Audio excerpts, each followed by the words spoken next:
dihan gituos na nagigamit ang kinabuhi sa Dios anak, makita nimong katako sa ugma sa Ginoo sa iyang binuhat. We are wonderfully and beautifully created in the image and likeness of God. Unya, wa diha na mo man ang Dios anak. Sa iyang pagkayag na sa langit, ibili niya iyang lawas sa dugo. Aron imong kauron, atong kauron, yung dugo, imong inon, ang inon. Aron ang batak sa Diyos, anak. Paano ang usap kanino?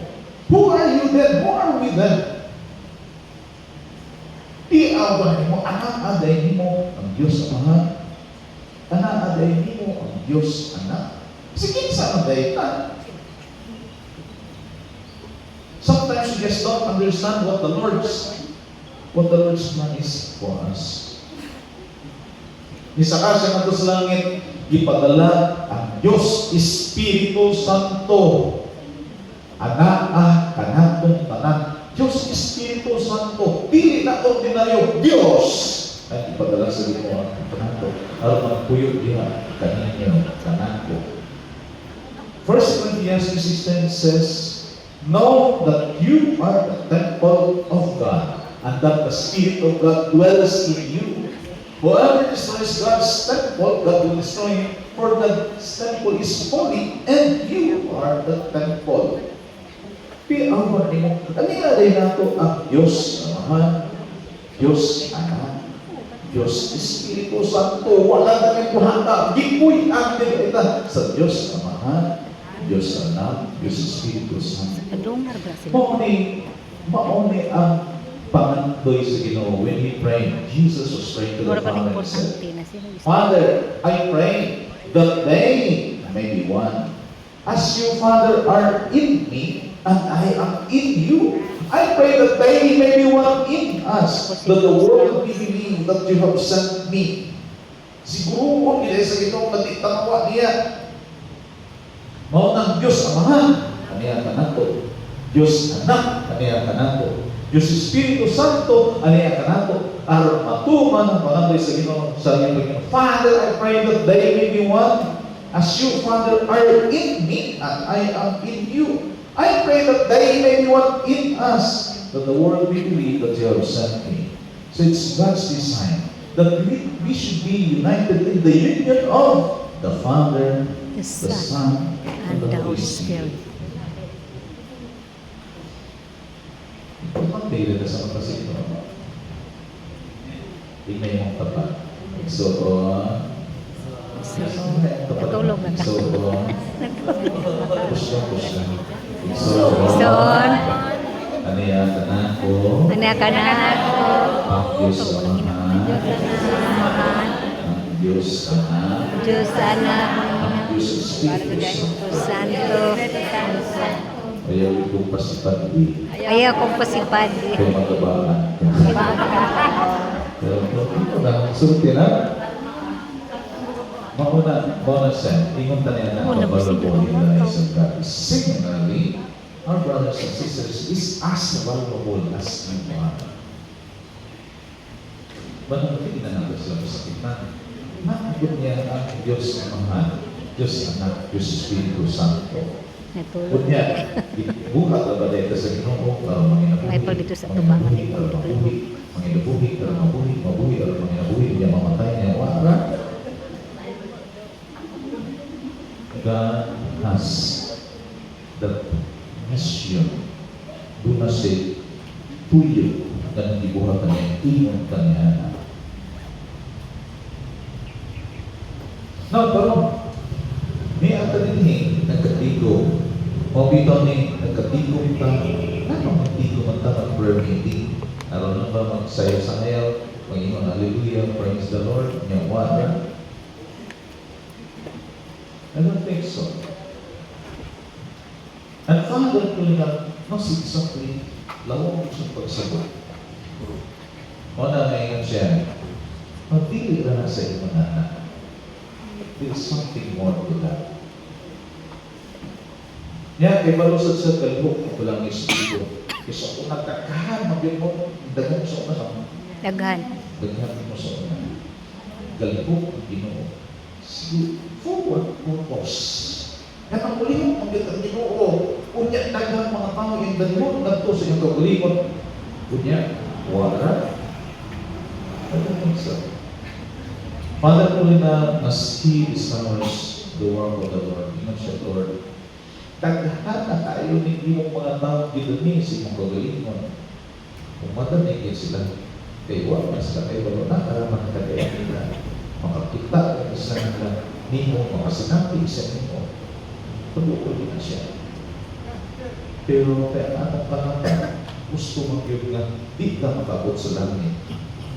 Manghita ka na sa paagi, ala, dahil mo ba ng mga kalibutan, kalipay, ala, kaliwa, to the point na we are actually giving the best of ourselves to the things that are perishable. Anak ko sa Ginoo, ang anak ko ang Diyos, ang mga Diyos, anak Diyos, Espiritu Santo, but did we use ourselves? Pagkita na sa Father ko rin na, panayin siya, Lord, kung saan o mani, Lord, you have given me the mission to bring these people to you. Niya, makawa man sila, Lord. Kaya talagang panagawa na. Kung saan o mani? Kung saan o mani? Kaya pala ako, nasa kapag ko ang ang Father ko rin na, grabe yung pag-ampo, Lord, grabe yung sa ako, isa na ako. At that night, di siya katulog. Naghan kaya ng suod sa iyong ulo mga ideya. Sabi, paspas niya, naghan niya ito, paspas sa seksual, paspas. Ano, maabsan niya, naghipo lang sa outline. Kaya balon, siya na din niya maabsan na i-reveal sa Ginoo. So, naghipo siya ma-outline, kaghap yung outline. Unya, netong nihatag siya sa seminar, nakita niya, daghan itong ginugang sa Ginoo. Ingon siya, di ko kayo nundong panitanan. Maus na iyang gipasulat. Ingon siya, paling kong tape, aning akong gisulti, kinaidaghang gisulti ang Ginoo. So, i-tape sa mga tao mag-inaw sa iyan ha. Pag-abot naman dito sa seminaryo, na atong tape, ingon siya, gusto kong buhatan niya siyang libro. Kami ka-transcribe siyang tape. Na ako kakita ko, pero wala akong kasabot niya. Bakit mo kasabot pa niya? Pero explain guys, Father Kulinar, lahong kita iyang giminan eh. Lahong kita skin, lahong. Nilabay pa ang daghan mga tibok eh. Sometimes hindi niya explain itong mga i-outline niya, nahimo itong mga libro, mauna karoon mga libro nga naadihan, kaya pala mo pila na libro? Kapin 20 ka libro.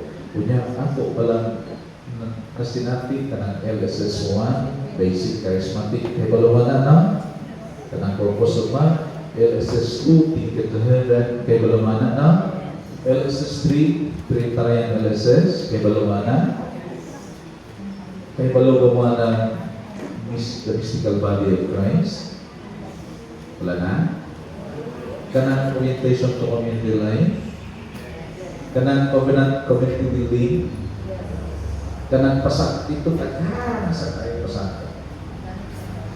Sa pasak, sino pa ng tamang Father lang, ay no, God has revealed that wisdom.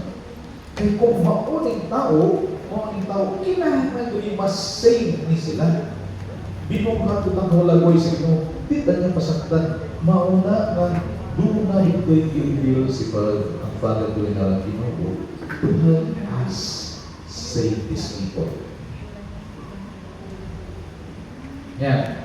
Iatagan pa niya yung mga keyword doon sa unan. Pero kung one time, naitaghan, kasi paano ko pari ng mga dagay taghan, nasuod na si Minista. Pero ilang kinagigit, grabe isa. Na ay mga kanak, bisuso, tanang isyo na, palahubog, drug addict, sukarol, babahero, sapat, callboy, Allah. yang tigo mo sila niya usan ang kapats. Father, dawal pa ba nila sila gusto mo sa mapali, Father? Kubagsak ang Father ko na ano ang pali natin? Di ba aron alimahan ang katawan sa Diyos, niya ibalik ang masalarat na ko sa Ginoo. Niya na sila ituol nimo. Sige, pakitaan ko sa diha kay kung di na sila duol nimo, pakitaan ko na. Swelduhin na sila kung duol na nimo. Niya na sila duol nimo. Dawatan sa tanan. Idawat ang tanan. Naku, Father, I'd like to be frank with you. I-assign ko